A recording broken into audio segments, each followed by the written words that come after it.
Welcome, viewers, to a journey unlike any other. Today, we delve into the extraordinary tale of how a single human changed the dynamics of an entire alien school. Join me as we uncover the challenges, the humor, and the unexpected bonds that emerged in the midst of it all. This is the story of everything changed when a human entered an alien school. My one true wish is to be like them humans. I mean, well, not the bad parts, like the fact that they have such strong emotions, they cry a lot, laugh a lot, and sometimes it's at the same time, or the fact it hurts to have babies. Strangely, their pelvises are curved, or the way they could eat species like us if they wanted to. Gross.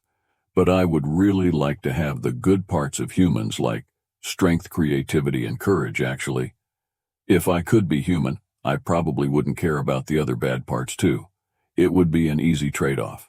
So anyway, let me tell you about the first human I ever met, who's turned out to be one of my closest friends. My family and I live on the planet Folia, which is widely believed to be the oldest planet of sentience in the universe, a fact which the Fians like to remind us of at every opportunity. And Folia is a melting pot of sentient species, because the Interplanetary Sentient Council is based here.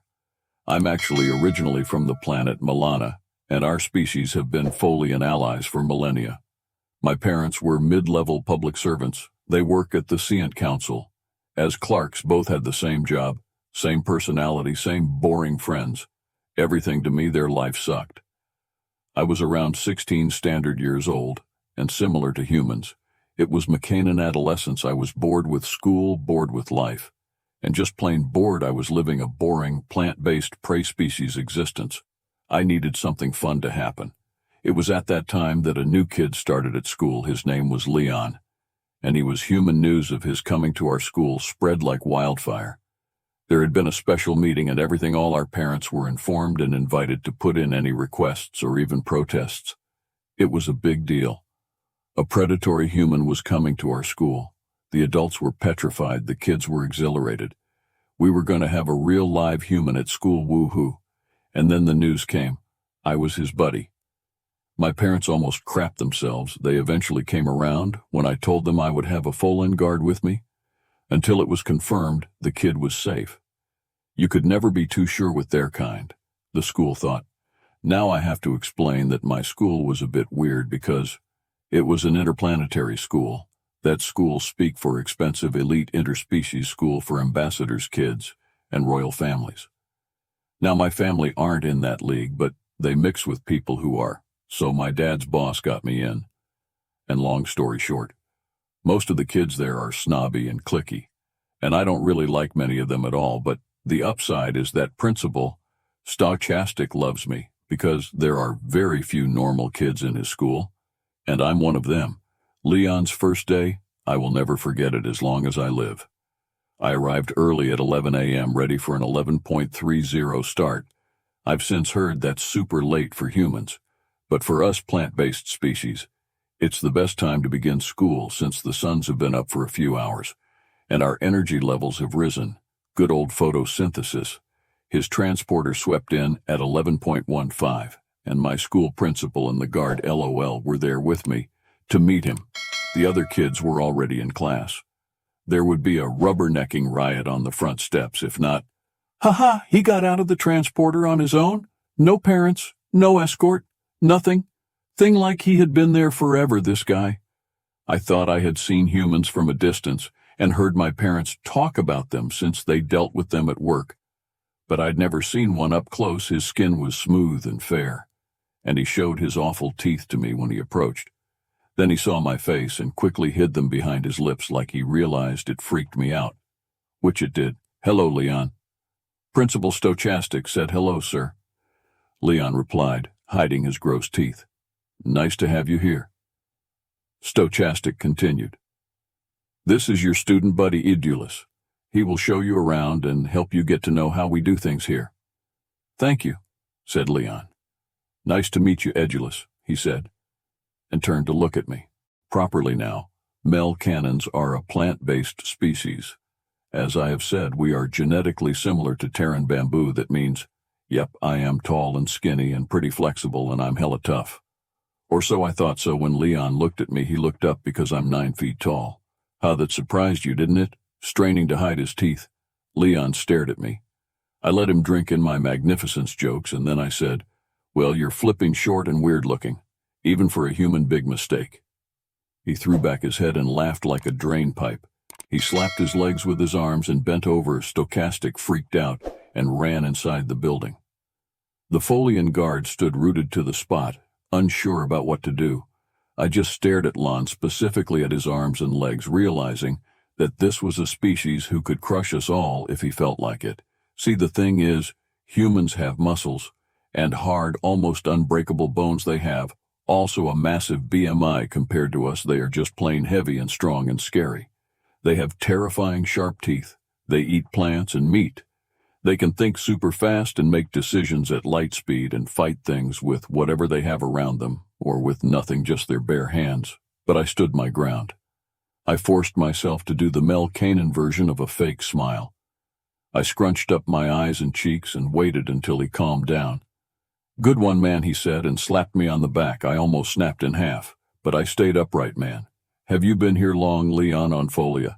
I needed him to know that he should tone it down or he would continue to freak us all out. "Nope, just got here 2 days ago."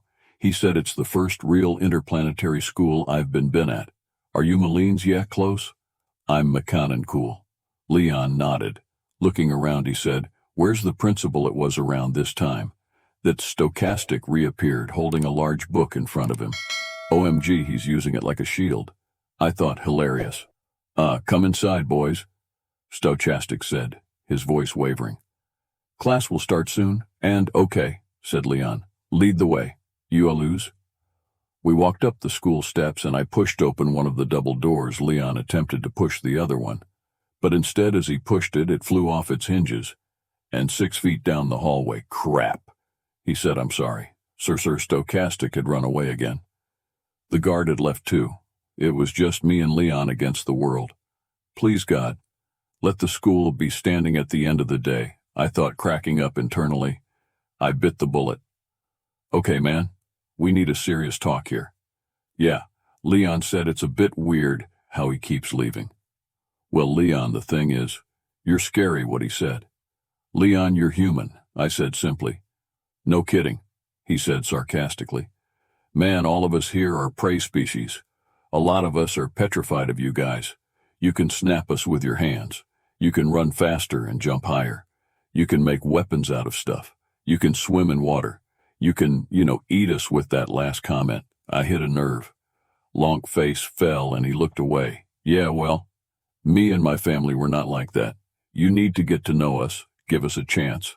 His voice trailed off. "I know, dude, that's why they have let you in here, but man, when you slapped my back out there, you nearly broke it." Leon looked shocked. I'm sorry, man. My parents told me we were stronger than most and people might be afraid. But until I broke the door back there, I didn't get it. Yeah, it's okay. You will get there. And so will we. But you need to kind of tone it down a bit. I'll help you, dude. Thanks." He said, "Cool." I said, "Letting go to class. It's astrophysics first up, and we've got 5 minutes to get there." That first class went. Okay, everyone stared. And some like F is global. What a dick actually moved away from Leon. Leon knew the work, though. No doubt he was no slug. That's for sure. Apologies to any Phil Mikens. Reading this second class was leadership and diplomacy. Yeah, it's a real fancy school. Told you not so good. Lion stood up to read something out for the teacher, and as he walked forward, he knocked over a desk with his hip.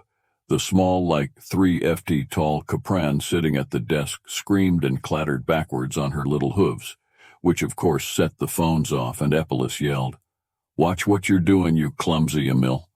Another dick move, Epilus. And what teenager talks like that, right?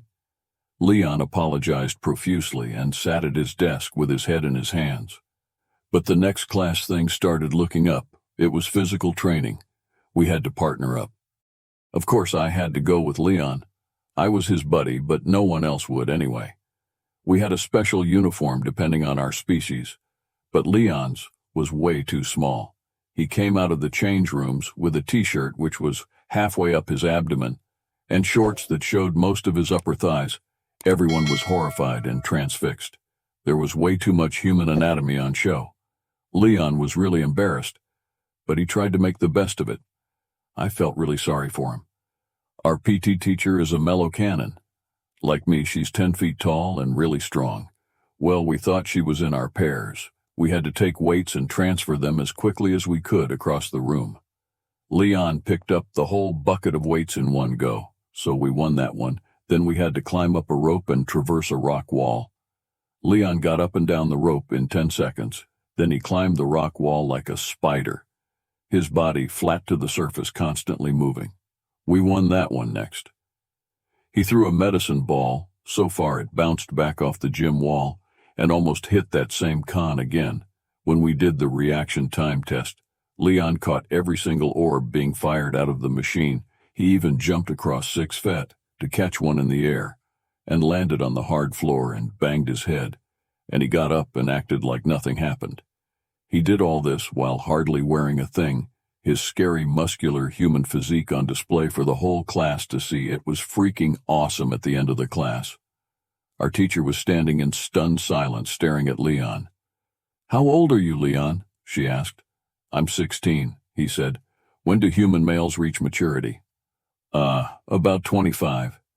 "Maybe," Leon said. My teacher's mouth dropped open. "You mean to say you're getting faster and stronger?" "Well, yeah, ma'am," he said simply, and shrugged his shoulders. "I'm hungry now, guys. Isn't it lunch?" We walked slowly to the cafeteria. After changing from PT, Leon had his normal clothes on and obviously felt far more comfortable. We sat in the school lunchroom, a group of kids from all over the universe, all lumped together in this crazy school.